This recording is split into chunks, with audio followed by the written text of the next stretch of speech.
Good morning student, કેમ છો બધા? મજામાં ને? અંજલિ વિદ્યા મંદિરમાં આપ સર્વનું સ્વાગત છે. આજે આપણે પ્રકરણ 8નું સ્વાધ્યાય 8.3 સમજીશું. તમે અગાઉ વ્યાજ વિશે તમે શીખી ગયા જ છો 7મા ધોરણમાં.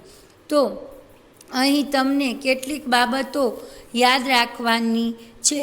એ તમારે તમારી નોટબુકમાં નોંધી લેવાની છે. એ તમને વર્કશીટમાં પણ આપવામાં આવશે. વ્યાજ તો લીધેલી રકમ કે જમા મૂકેલી રકમ પર નિર્ધારિત દરે અને નિર્ધારિત સમયે મળતી વધારાની રકમને વ્યાજ કહે છે. હવે વ્યાજ છે તો એમાં બે રીતના વ્યાજ મળે છે, સાદું વ્યાજ અને ચક્રવૃત્તિ વ્યાજ. તો સાદું વ્યાજ કોને કહે છે? તો કે સાદું વ્યાજ છે એ નક્કી કરેલી વ્યાજના દરે મુદલ પર મળતી એક સરખી રકમને, વ્યાજની રકમને સાદું વ્યાજ કહેવાય છે. પ્રથમ વર્ષનું સાદું વ્યાજ અને ચક્રવૃત્તિ વ્યાજ સરખું હોય છે. ચક્રવૃત્તિ વ્યાજ એટલે કે વ્યાજનું પણ વ્યાજ, એટલે કે જ્યારે પ્રથમ વર્ષે તમને જે વ્યાજ મળે છે એ વ્યાજ તમારે તમારી જે મુદલ હોય એમાં ઉમેરી દેવાનું અને એ બીજા વર્ષ માટે એ રકમ વ્યાજ મુદલ એ બીજા વર્ષ માટે મુદલ બને છે અને તેના પર ફરીથી વ્યાજની ગણતરી થાય છે. આ રીતે વ્યાજ ગણવાની રીતને ચક્રવૃત્તિ વ્યાજ કહે છે. સામાન્ય રીતે વ્યાજ 6 માસ કે 1 વર્ષના અંતે મુદલમાં ઉમેરાય છે. વ્યાજમાં ક્યારે મુદલ ઉમેરવામાં આવશે તેની સ્પષ્ટતા કરવામાં આવી ન હોય તેવા સંજોગોમાં દર વર્ષે એટલે કે દર 1 વર્ષના અંતે વ્યાજ ઉમેરવામાં આવે છે તેમ સમજવું. પ્રથમ સમયગાળા સિવાય ચક્રવૃત્તિ વ્યાજ હંમેશા સાદા વ્યાજ કરતાં વધારે હોય છે. પ્રથમ વર્ષનું સાદું વ્યાજ લો કે ચક્રવૃત્તિ વ્યાજ લો, એ બંને સરખા જ હોય છે. રાષ્ટ્રીયકૃત બેન્કોના બચત ખાતામાં દર 6 માસની મુદતના અંતે વ્યાજ ગણીને મુદલમાં ઉમેરવામાં આવે છે. તમે તમારા પપ્પાને કે દાદાને કે જ્યારે બેંકમાં જતા હશે ત્યારે તમે એને પૂછજો તો એમાં તમારી જે બેંકની એમની જે પાસબુક હશે એમાં દર 6 માસે અથવા તો વર્ષના અંતે વ્યાજની મુદલ એટલે કે ઇન્ટરેસ્ટ દર અંદર ઉમેરવામાં આવે છે. પોસ્ટ ઓફિસના બચત ખાતામાં પણ દર વર્ષના અંતે વ્યાજ ગણીને ખાતામાં ઉમેરાય છે. સૂત્રની મદદથી સાદું વ્યાજ શોધવું. સાદું વ્યાજનું સૂત્ર શું થશે? તો કે SI બરાબર PRT/100. SI એટલે કે સિમ્પલ ઇન્ટરેસ્ટ, સાદું વ્યાજ, અને P એટલે મુદલ બરાબર. એ તમને 7મા ધોરણમાં આવેલું જ છે. P એટલે મુદલ, R એટલે રેટ, વ્યાજનો દર, T એટલે મુદત વર્ષમાં, T એટલે સમયગાળો, ટાઈમ બરાબર છે. હવે ચક્રવૃત્તિ વ્યાજ માટેનું સૂત્ર. જ્યારે વ્યાજ દર વર્ષે ખાતામાં ઉમેરાતું હોય તો ચક્રવૃત્તિ વ્યાજ મુદલ શોધવાનું સૂત્ર. તો ચક્રવૃત્તિ વ્યાજ એટલે કે એ બરાબર P(1 વત્તા R/100 કૌંસ પૂરો કૌંસની ઉપર N. હવે N એટલે મુદત, જેટલો સમયગાળો 1 વર્ષ 2 વર્ષ આપ્યો હોય તો એ, અને 6 મહિના આપ્યું હોય તો N બરાબર 1 વર્ષમાં 2 વાર વ્યાજ મળે એટલે N બરાબર 2 આવશે. જુઓ, હવે લખ્યું છે કે જ્યારે વ્યાજની ગણતરી દર 6 માસે કરવામાં આવતી હોય ત્યારે તો એ બરાબર P(1 વત્તા R/2/100 અને કૌંસ પૂરો 2N. હવે N છે એ 1 વર્ષમાં થનાર વ્યાજની ગણતરીની સંખ્યાનો સમયગાળો છે. હવે આ બધું તમારે યાદ રાખવાનું છે. હવે આપણે દાખલા સમજશું. તમે દાખલા સમજશો એટલે તમને સૂત્ર યાદ રહી જશે.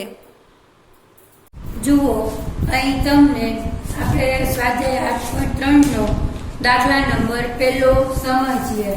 જુઓ, એમાં આપેલું છે કે વ્યાજ મુદલ અને ચક્રવૃત્તિ વ્યાજની ગણતરી કરો।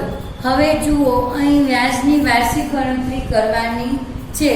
તો ₹10,800ના 3 વર્ષ માટે 12.5% લેખે ચક્રવૃત્તિ વ્યાજે તો ફી બરાબર પેમેન્ટ એટલે 10,800 આ 12.5% છે તો એને આપણે આ રીતે અપૂર્ણાંકમાં 25/2 દર્શાવી શકીએ।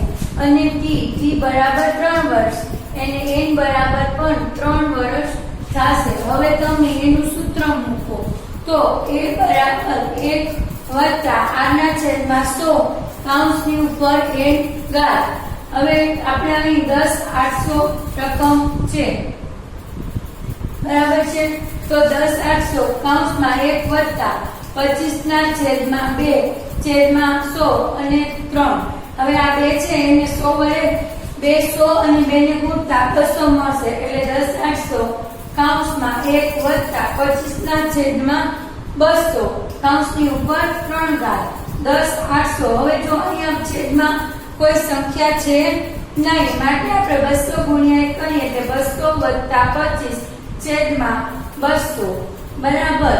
આનો તમે કરો એટલે આ રીતે તમને મળશે 225/200 એટલે 9/8। હવે જો અહીંયા 3 ઘાત છે એટલે 10,800 ગુણ્યા 9/8 ગુણ્યા 9/8 ગુણ્યા 9/8 અને તમે આ રીતે બધી રકમ ઉડાડશો એટલે અહીં 150 અને છેલ્લે અહીં આ રીતની રકમ મળશે। હવે આ બધાનો તમે ગુણાકાર ભાગાકાર કરતા તમને જવાબ મળશે 15,377.34। હવે એમાંથી આપણે કુલ મુદ્દલ કેટલી છે 10,800 તમે 10,800 બાદ કરો એટલે વ્યાજની રકમ કેટલી મળશે 4,577.34। તો આ રીતનો તમને બીજા દાખલા પણ એમાં આપેલા છે। આ દાખલા નંબર A હતો। હવે બાકીના જે પાછળના દાખલા છે એ તમારે કરવાના છે। હવે આપણે અહીં દાખલા નંબર 2 કરીએ।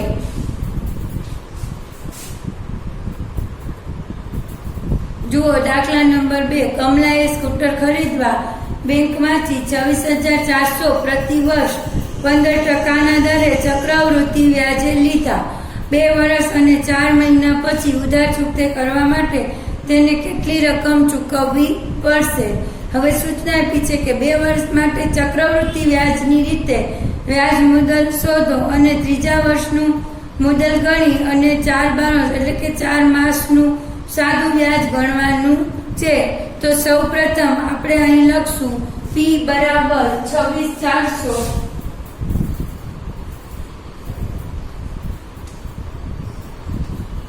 R બરાબર 15%, T બરાબર 2 વર્ષ એટલે n બરાબર પણ કેટલા થશે 2। હવે આપણે અહીં સૂત્ર મૂકીએ ચક્રવૃત્તિ વ્યાજનું તો A બરાબર કૌંસમાં A બરાબર 26,400 કૌંસમાં 1 વત્તા 15/100 અને કૌંસની ઉપર 2 બરાબર। હવે અહીંયા આપણે લખીએ 26,400। હવે જો અહીંયા છેદમાં લઈ આનાની સાથે ગુણશું એટલે 100 + 15/100 આખાનો વર્ગ બરાબર 26,400 એમને રહેશે કૌંસમાં આવશે 115/100 વર્ગ બરાબર છે। હવે તમે આને બેને 5 થી ઉડાડો ને તો તમને અહીં મળશે 26,400 ગુણ્યા કૌંસમાં 23/20 વર્ગ। હવે આને 2 વાર ગુણી નાખવાનું 26,400 ગુણ્યા 23/20 ગુણ્યા 23/20 આ રીતે તમારે દર્શાવવાનું છે, બરાબર છે। હવે તમે આ બધી કરો અને કદાચ તમે આ રીતે આ ન પણ કરો, સીધું આ લઈ શકીએ આપણે, આ નથી કરતા તો ગુણ્યા આને 2 વાર લઈ લેવાના, 115 છેદમાં 100 ગુણ્યા 115 છેદમાં 100, આ રીતે પણ આપણે કરી શકીએ। હવે આ બધાને આપણે ઉડાડીએ તો તમે જુઓ તો અહીંયા કીધું એમ 23 50 115, અહીંયા 20 50 100, અહીંયા 23 50 115, 20 50 100, એટલે આને 400 વડે આપણે કરવાનું છે। 26 400 ભાગ્યા, અહીં આપણે 2 મીંડા ઉડાડી દે તો 2 દુ 4, એટલે કે 26 400 નહીં પણ 264 ભાગ્યા આપણે 4 કરીએ તો આપણને કેટલા મળે છે? 4 50 20,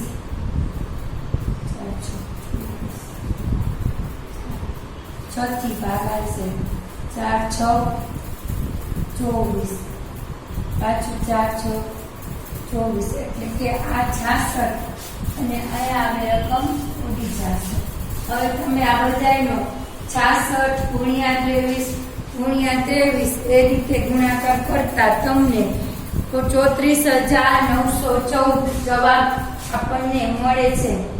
34,914 આ જે મળ્યું એ 2 વર્ષનું ચક્રવૃત્તિ વ્યાજ મળ્યું, વ્યાજ મુદત 2 વર્ષની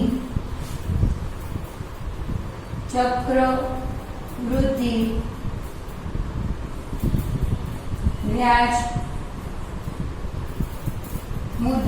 હવે આ જ રકમ ઉપર આપણે 4 માસનું સાદું વ્યાજ ગણવાનું છે, તો અહીંયા લખશું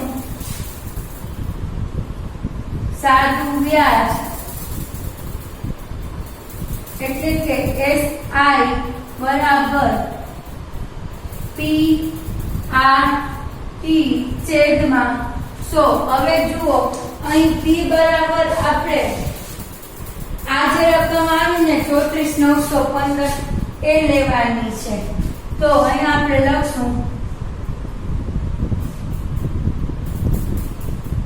34,915, R બરાબર 15 અને T બરાબર અહીં શું આવશે? 4/12, T એટલે સમય, તો 4/12 અહીંયા ગુણ્યા 100, બરાબર।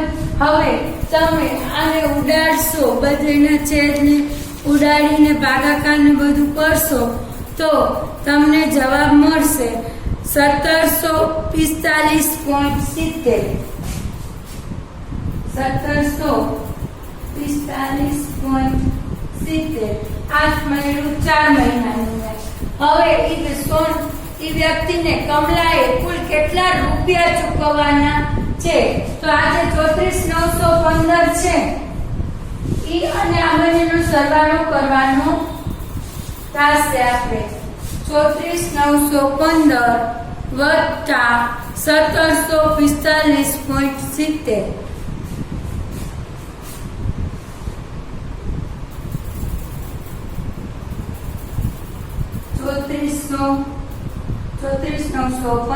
વત્તા 1745.70। હવે આનો તમને જવાબ અહીં મળશે 36,659.70, 36,659.70 આ એનો જવાબ તમને મળશે, બરાબર છે।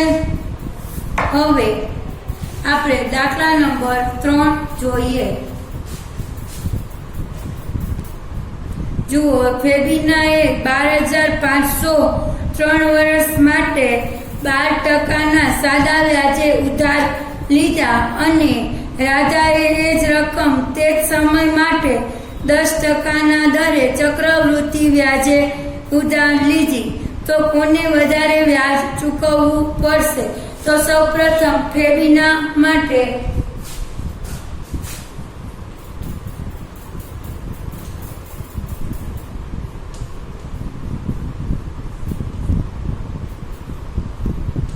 P બરાબર કેટલી રકમ આપેલી છે? 12,500.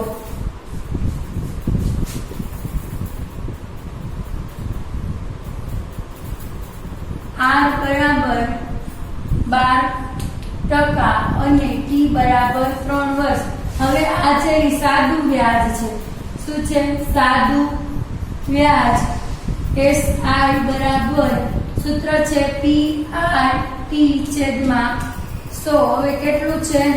તો બરાબર 12,500 ગુણ્યા 12 ગુણ્યા 3 છેદમાં 100. હવે તમે આનો ગુણાકાર કરો 125 ગુણ્યા 12 ગુણ્યા 3 એટલે તમને જવાબ મળશે 4500 રૂપિયા.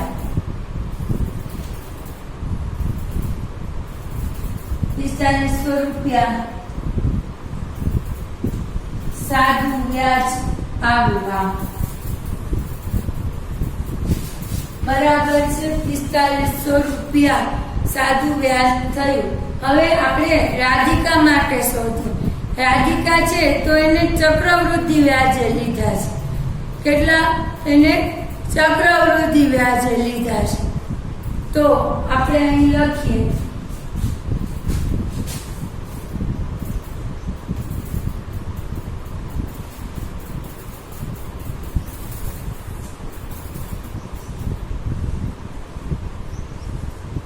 રાધિકા માટે. તો એમાં P બરાબર 12,500,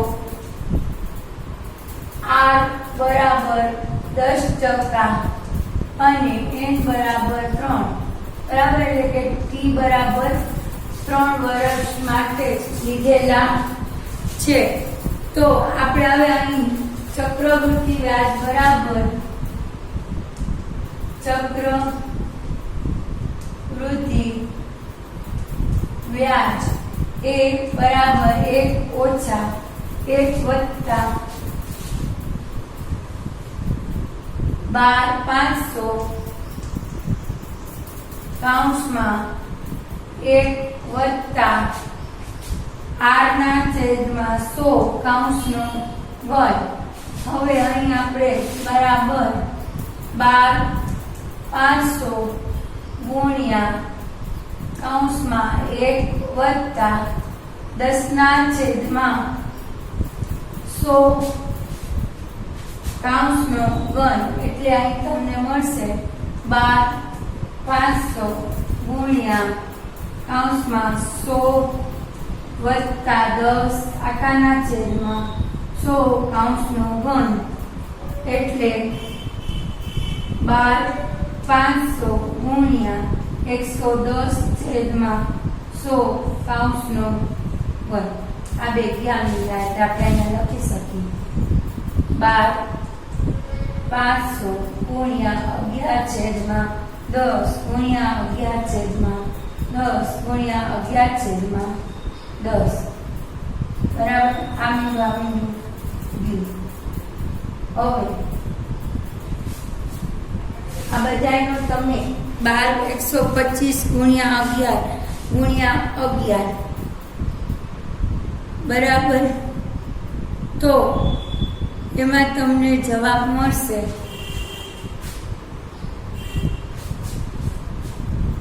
અહીંયા આવશે 25 એટલે આવડાને એટલે અહીંયા 25 અને અહીંયા 2.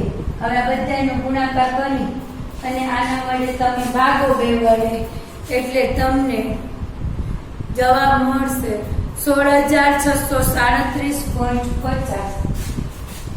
16,637.50.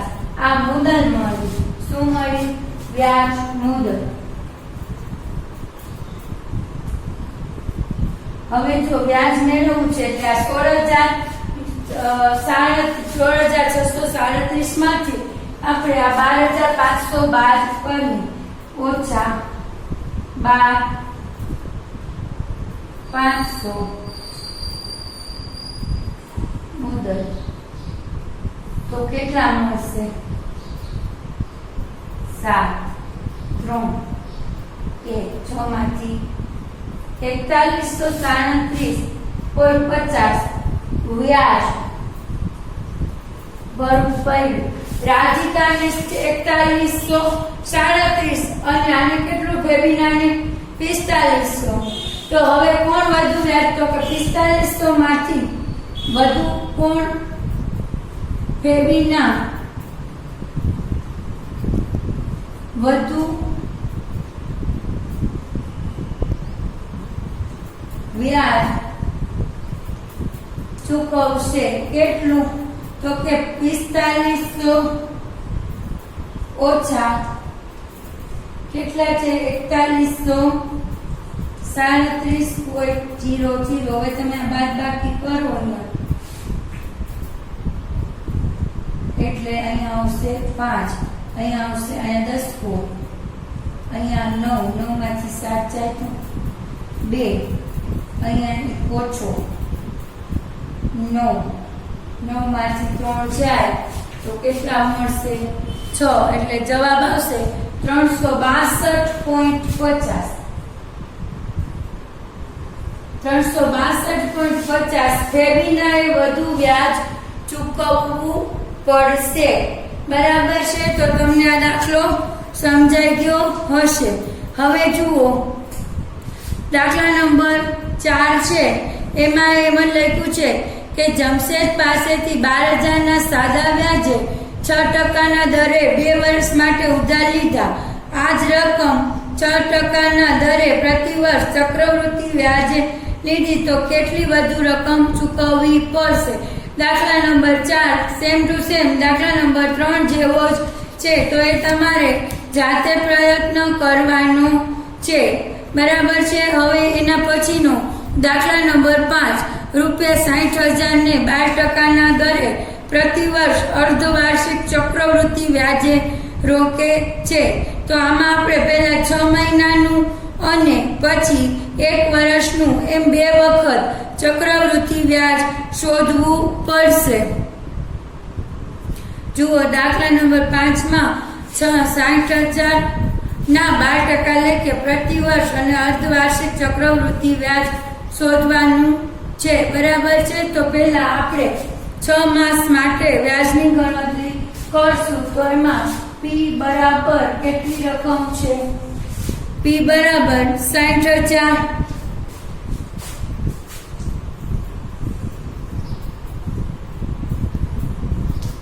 R બરાબર વ્યાજનો દર 12% છે. એ આખા વર્ષનું છે, પરંતુ આપણે તો અહીં 6 માસનું લેવાનું છે, એટલે 12/2 બરાબર 6% અને n બરાબર 1 લેવાશે. બરાબર છે? તો હવે સૌપ્રથમ આપણે સૂત્ર મૂકીએ. A બરાબર R કૌંસમાં 1 વત્તા P કૌંસમાં 1 વત્તા R ના છેદમાં 100 કૌંસની ઉપર n. હવે P બરાબર 60,000 કૌંસમાં 1 વત્તા 6 ના છેદમાં 100 અને n બરાબર 1 જ છે, એટલે અહીંયા 60,000 કૌંસમાં 100 વત્તા 6 છેદમાં 100 કૌંસ ઉપર 1. તો 60,000 કૌંસમાં 106 છેદમાં 100 એક જ વાર છે, એટલે હવે અહીંયા 106 ગુણ્યા 6 કરો એટલે તમને જવાબ મળી જશે. તો તમને જવાબ મળશે 63,600.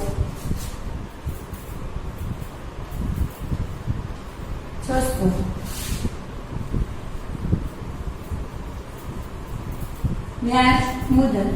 હવે આમાંથી તમે 60,000 બાદ કરો એટલે કે 3600 રૂપિયા 6 માસનું વ્યાજ બરાબર છે. એને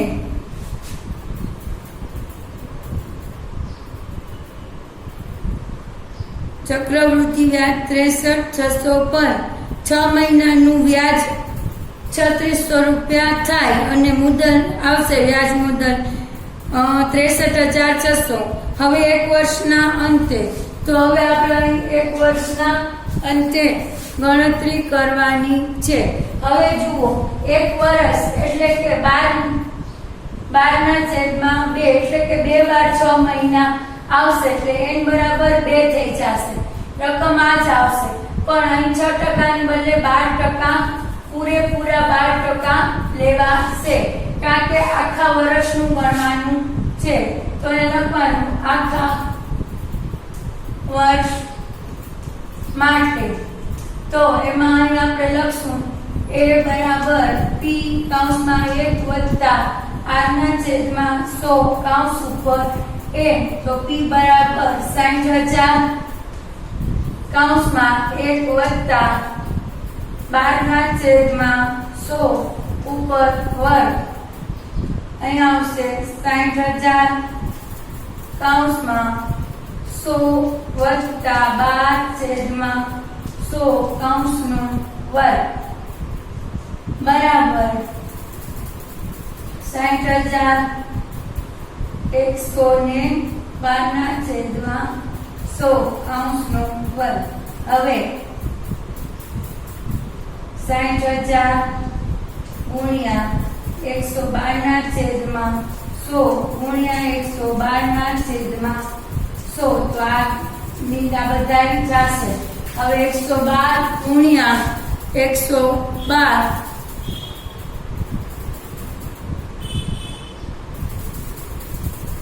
ગણશું. હવે અહીં છે તો r બરાબર 6 જ આવશે, બરાબર છે. અહીં આપણે r બરાબર 6 આપેલા છે એટલે અહીં આપણે બધે 6 લખશું.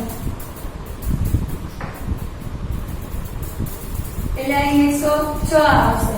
106 ગુણ્યા 106 ગુણ્યા 6 આ રીતે થશે. હવે તમે એનો ગુણાકાર કરો ને તો તમને જવાબ મળશે 67,416. 67,000. તો જુઓ આમાં 67,416 આવે છે.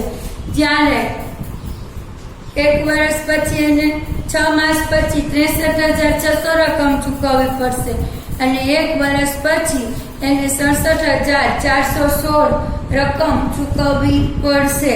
હવે જુઓ, તમને આ દાખલા નંબર 6 માં પણ આ જ રીતનું છે. વાર્ષિક વ્યાજ અને અર્ધવાર્ષિક વ્યાજ તમારે ગણવાનું છે. હવે પછીના દાખલા નંબર 6 એ જ રીતનું છે, તો એ તમારે જાતે પ્રયત્નો કરવાનો રહેશે, બરાબર છે. હવે 7મા દાખલામાં પણ એ જ રીતના કરેલ છે કે દર વર્ષે કેટલું વ્યાજ મળશે. તો પ્રથમ વર્ષનું વ્યાજ ઉમેરી અને બીજા વર્ષના વ્યાજમાં એ ગણતરી કરવાની થાય છે. પછીના બધા દાખલા એ રીતના જ છે. અહીં આપણે આ ચેપ્ટર પૂરું કરીએ છીએ, બરાબર છે. અહીં આપણે પ્રકરણ 8 પૂરું કરીએ છીએ. તમે આ બધા વિડીયો જોજો ધ્યાનથી અને તમને વર્કશીટ પણ બધી આવશે જેમાં બધી નોંધ પણ લખેલી છે.